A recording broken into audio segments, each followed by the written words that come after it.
Olá, sou Verônica Aguiar e vou apresentar a comunicação intitulada Ensino de História Medieval nas Amazônias, os currículos, as leituras e as narrativas em disputa. Eu sou professora na Universidade Federal de Rondônia, nas disciplinas de História Antiga e Medieval e pós-doutoranda na Universidade de São Paulo. Para pensar o ensino de História Medieval, eu focalizei a região amazônica e as universidades públicas nos estados do Acre, Amapá, Amazônia, Pará, Rondônia, Roraima e Tocantins. Usei como fonte os projetos políticos pedagógicos dos cursos de licenciatura em História, principalmente as ementas das disciplinas de História Medieval. Há também ementas de disciplinas optativas em História Medieval. Pensando a historiografia e os usos do passado no ensino de história medieval e também o lugar da história e da historiografia nas Amazônias, além disso, eu proponho uma questão-problema intitulada Como identificar essas narrativas em disputas no campo historiográfico a partir dos projetos políticos pedagógicos dos cursos de licenciatura em História. Também para pensar ensino de história medieval, eu proponho aqui, em primeiro lugar, pensar o campo específico do ensino de história e um fazer-se instituído a partir da referência à história dos historiadores e ao conceito de transposição didática. Isso significa um sistema didático que liga um docente, professor, os seus alunos e um saber, no sentido de passagem do saber sábio ao saber ensinado, igual a saber ensinar. Em segundo lugar, a sua própria constituição enquanto disciplina escolar. Então, a história medieval dentro do ensino de história no Brasil, como se deu essa disciplina. E também, em terceiro, a ideia de prática social de referência, pressupondo, portanto, uma determinada cultura política dentro dos cursos de licenciatura em História e também uma filosofia social a partir do seu próprio projeto político-pedagógico. Ao pensar em ensino de História, também estou relacionando ao conceito de consciência histórica de Orner Hyssen, que podemos sintetizar na seguinte forma, como a expressão utilizada contemporaneamente para designar a consciência de que todo agente racional humano adquire e constrói ao refletir sobre sua vida concreta e sobre sua posição no processo temporal da existência. Também inclui dois elementos constitutivos, o da identidade pessoal e o da compreensão do conjunto social a que pertence, situados no tempo. Também devemos lembrar que cultura histórica é o acervo dos sentidos constituídos pela consciência histórica humana ao longo do tempo. E a consciência histórica, por sua vez, ela precisa de uma memória individual e coletiva como referência dos próprios conteúdos desses projetos políticos pedagógicos dos cursos de licenciatura em História. E aí, quando a gente pensa em currículo de história, qual é a definição que eu estou pensando? Estou pensando nessa definição a partir da interlocução e articulação dos projetos político-pedagógicos dos cursos de licenciatura em História na região norte. Isso tem que levar em consideração as singularidades dos cursos, as suas potencialidades na região amazônica e também as próprias tensões regionais dentro desse campo de investigação, de disputas de narrativas dos próprios PPCs. Além disso, a palavra currículo, ela vem do latim curriculum, que significa corrida, do verbo correre, que significa correr. É um ato de correr, de percorrer, é um caminho, no sentido de substantivo mesmo. É um percurso realizado ou a ser realizado neste ato. Então, a partir das ementas da disciplina, dentro do plano de estudo, é que nós vamos verificar quais são as demandas e interesses individuais e coletivos dentro da região amazônica.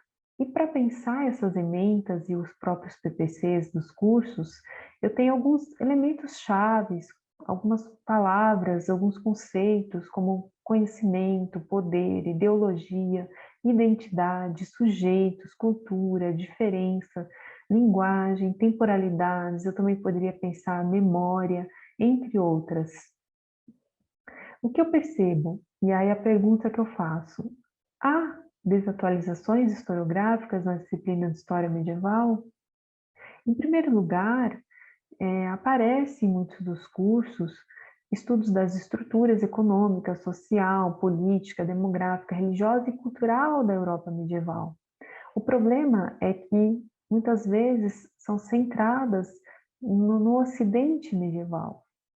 Poucos PPCs apresentam a diversidade das sociedades medievais, por exemplo, islamismo, sociedade islâmica, sociedade bizantina, sociedade chinesa. E poucos PPCs apresentam a diversidade geográfica, Oriente Médio, África, China, Europa Oriental, entre outros. Às vezes, a ementa também não abarca as diferentes temporalidades, Antiguidade Tardia, Alta Idade Média, Idade Média Central, Baixa Idade Média. E a presença da historiografia brasileira na área de história medieval é muito limitada e escassa. Quando aparece, é um autor, dois autores, e às vezes completamente ausente, nem existe menção à historiografia brasileira. Os conteúdos limitados a feudalismo, muitas vezes, como sinônimo de história medieval. Eu vejo isso em várias emendas dos cursos de licenciatura em História. Resultado, esses conteúdos básicos das emendas de História Medieval na região norte amazônica, muitas vezes centrada na história do feudalismo da sociedade feudal, centrado na história da Igreja católica na Idade Média, com ênfase maior na Europa Ocidental e ausências de outras idades médias, outros medievos, predominância da história política e das relações de poder. Se eu fosse elencar, a partir da bibliografia básica e complementar, quais são os autores que mais aparecem dentro dessas regiões amazônicas, sem dúvida, P.R. Anderson com Passagens da Antiguidade ao Feudalismo, Mark Bloch com a Sociedade Medieval, Feudal, Jacques Le Goff com A Civilização do Ocidente Medieval, são os três autores que mais aparecem. Também aparece muito George Deby, seja com a obra Idade Média, a Idade dos Homens, ou com a obra Guerreiros e Camponeses, os Primórdios do Crescimento Econômico Europeu, no século VII ao século XII. E também o Huizinga, com o declínio da Idade Média. Muitas vezes, não com a última edição dessa obra, mas com edições já bastante ultrapassadas. George Deby também aparece com o livro A Europa na Idade Média. Quando aparece algum brasileiro, geralmente o professor Hilário Franco Júnior, com a obra A Idade Média, Nascimento do Ocidente ou o Feudalismo. Jerônimo Bachet aparece com a Civilização Feudal, do ano 1000, a colonização da América. E há poucas ementas, mas presentes na região amazônica, o Dicionário Temático do Ocidente Medieval, organizado por Jacques Le Goff e Jean-Claude Smith, volume 1 e 2, ou a coleção dirigida por Philippe Arrier e Georges Deby, História da Vida Privada do Império Romano ao ano 1000. Indo para as considerações finais. Nem todos os cursos de licenciatura em História na região amazônica disponibilizam seu projeto político-pedagógico do curso na internet. Muitas emendas eu consegui por atuar na região amazônica. Procurei selecionar os projetos político-pedagógicos mais atualizados e disponíveis com emendas reformuladas na área de História Medieval. Então, algumas emendas de 2017, 2018, 2019. A carga horária de História Medieval da disciplina, ela variou entre 60 e 90 horas. Então, você tem cursos de 60 horas, de 75 horas, de 68 horas, de 80 horas, de 85 horas até de 90 horas. Geralmente em uma única disciplina obrigatória. Raros são os cursos que oferecem História Medieval 2. Da mesma forma que a disciplina História Medieval é obrigatória, às vezes ela aparece junto com História Antiga, com o nome História da Antiguidade e Medievo, porque muitas vezes a área de História Antiga e Medieval ela é vista como uma única área na região amazônica. Nas ementas a disciplinas, a todas as disciplinas há uma bibliografia básica e complementar. Muitas vezes essa bibliografia básica são 3 autores, às vezes 10 autores, depende da ementa. A bibliografia complementar, da mesma forma, muitas vezes poucos autores, 4 autores ou 10 autores, depende da ementa. Dependendo do curso de licenciatura em História, é oferecido disciplinas optativas com o nome de Ensino de História Medieval, ou tópicos especiais de História Medieval, ou ainda estudos temáticos em História Medieval, ou prática de ensino de História Medieval, que inclui História Medieval não no título, mas na ementa. O que eu percebo?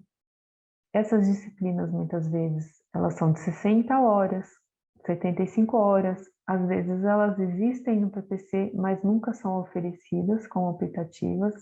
Então, às vezes, não é porque a disciplina é oferecida como optativa, ela vai ser oferecida na grade horária.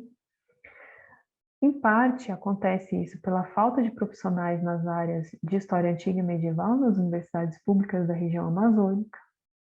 Também há narrativas a partir de uma perspectiva colonialista e eurocêntrica. Muitas vezes estão presentes nos elementários de História Medieval. Não é que a disciplina de História Medieval seja eurocêntrica. Ela pode ser uma disciplina descolonizada, decolonial, dentro da perspectiva decolonial. Como, às vezes, uma disciplina de História do Brasil pode ser eurocêntrica. Então, o eurocentrismo não é sinônimo de história medieval. E muitas vezes o discurso colonialista ele está presente em disciplinas de história regional. Os PPCs provavelmente foram construídos por docentes que não são da área de história antiga e medieval. E aí a gente percebe isso pelas desatualizações historiográficas, principalmente na citação de alguns livros, como eu já mencionei aqui do Izinga. Você tem edições mais recentes de Jacques Le Goff, mas muitas vezes as edições são da década de 80, da década de 90. Essas desatualizações historiográficas são reflexos diretos da falta de medievalistas e de poucos grupos de pesquisa na Amazônia que se dedicam à área de história antiga e medieval. Também percebo muitos anacronismos sobre o eurocentrismo que eu já comentei, mas também sobre imperialismo e colonialismo, muitas vezes associado a história medieval como um sinônimo de história da Europa. Então, além de associar a disciplina de história medieval ao eurocentrismo, se associa ao imperialismo e ao colonialismo, e ainda por cima, como se história medieval fosse sinônimo de história da Europa. Na verdade, isso tudo é anacronismo, tá? Como eu já mencionei, é possível você ser eurocêntrico estudando história do Brasil, da mesma forma que você tem um discurso do imperialismo norte-americano, lecionando qualquer outra disciplina que não seja história medieval. De qualquer forma, eu percebo que há uma ideologia historiográfica desequilibrada de certos grupos de historiadores que hipervalorizam a história regional como se os graduandos ou futuros professores de história não fossem trabalhar nas escolas, na educação básica, a disciplina de história medieval outra área, só ficasse trabalhando com história regional. Ou como se não existisse, eles ignoram uma historiografia brasileira sobre a área de história medieval. Eu percebo uma predominância nos PPCs da matriz francesa, como mencionei, de Bi, Jacques Le Goff, e um modelo quadripartite. Então, história antiga, história medieval, história moderna, história contemporânea, raros são os cursos que propõem uma outra divisão, que muitas vezes é história geral, ou então relações de poder e trabalho na Idade Média, algo dessa forma. Então, a ausência de brasileiros, como eu já mencionei na bibliografia das disciplinas, seja básica ou complementar, às vezes só o professor Hilário Franco Júnior ou mais algum outro autor. A construção dos projetos político-pedagógicos envolve disputas historiográficas nas narrativas ideológicas, que nem sempre favorecem a formação do graduando de licenciatura em História. É só a gente pensar nas disputas que tivemos aí para a construção da Base Nacional Comum Curricular. É só a gente pensar, muitas vezes, na ênfase em pesquisas endógenas, somente de história local ou história regional, sem diálogo entre as próprias Amazônias. Há muito preconceitos, desconhecimentos e distorções sobre a área de história medieval, a gente percebe isso pelas ementas, e aí há muitos desafios para se trabalhar a história medieval nas Amazônias. É preciso, primeiro, ter equilíbrio nos conteúdos e nas áreas de história na região amazônica, sobretudo se a gente pensar a diversidade das pesquisas e historiografia contemporânea produzida na região norte. Então, se a gente pensar questões de gênero, relações étnicas, religiosidades, usos do passado, a própria área de ensino de história relacionada com história medieval, e também o interesse popular que há pela área de história medieval, se a gente pensar pelos cinemas, mídias sociais. Isso faz com que nós, medievalistas, tenhamos criatividades, inovações, né? E a gente pensa e reflita sobre a história medieval no sentido descolonizado, no sentido de um pensamento decolonial.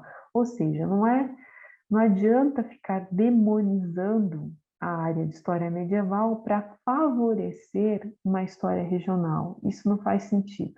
O que faz sentido é sempre diálogo.